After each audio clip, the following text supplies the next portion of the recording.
শ্বশুরবাড়ি থেকে বস্তা ভরে শাকসবজি, মাছ, মাংস, ফল এগুলা পাঠাইছে, যার প্রত্যেকটা জিনিসই হচ্ছে বাড়ির গাছের বা ক্ষেতের, কিচ্ছু কেনা না, এবং প্রত্যেকটা জিনিস ভীষণ অথেন্টিক এবং ফ্রেশ।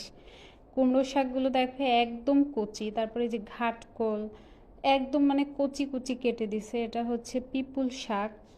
তারপর কলার মোচা আছে। অন্য সময় আমার শাশুড়ি সময় পেলে অবশ্য শাক টাকগুলা কেটে দেয়, এবার হুট করেই পাঠাইছে অনেক কিছু, একদম মানে প্রত্যেকটা জিনিস আমার প্রিয়। জামরুল পাঠাইছে কতগুলা, এগুলাও নিজেদের গাছের। অনেক আম, তো এগুলো দিয়ে আচার বানাবো, কিছু পাকাও খাওয়া যাবে, দেখাবো অবশ্য। আর একটা জিনিস, এটা হচ্ছে আমার প্রিয় একটা জিনিস, ডুমুর। এটাও আমি খেতে চাইছিলাম, মাছ দিয়ে রান্না করে খাবো। আর এখানে কলা আছে, কিছু পাকবে আর তরকারি খাবো।